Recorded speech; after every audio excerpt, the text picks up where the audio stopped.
শারদ প্রাতে বেজে উঠেছে আলোক মঞ্জিত, ধরণীর বহিরাকাশে অন্তরী।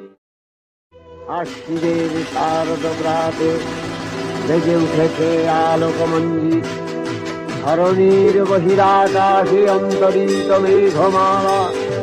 প্রকৃতির অন্তরাকাশে জাগরিত জ্যোতির্ময়ী জগন্মাতার আগমন বার্তা।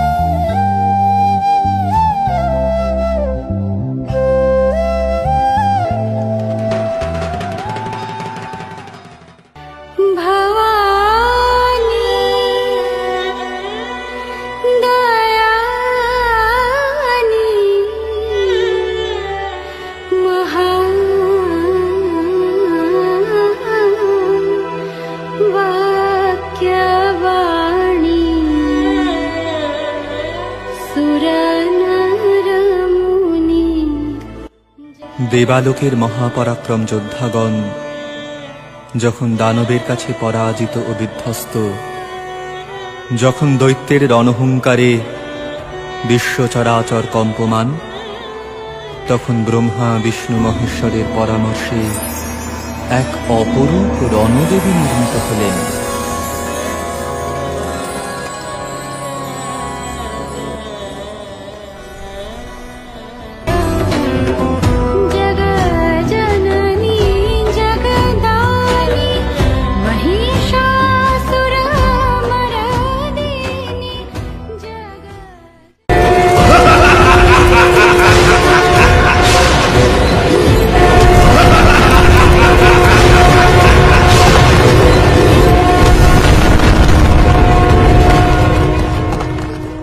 দেবী সজ্জিতা হলেন অপরূপ রণচণ্ডী মূর্তিতে।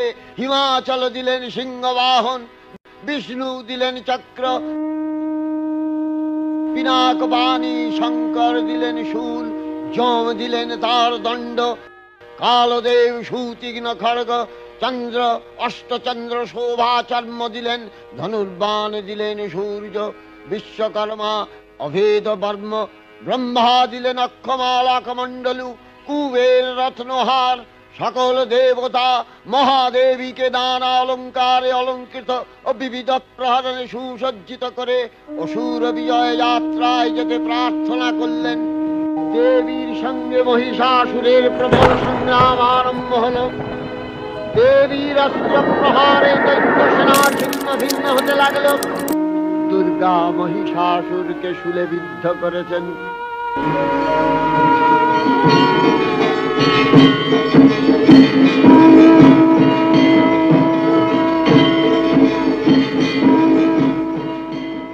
মায়ার পদধ্বনি অসীম ছন্দে বেজে উঠে রূপলোক ও রসলোকে আনে নবভাব মাধুরীর সঞ্জীবন।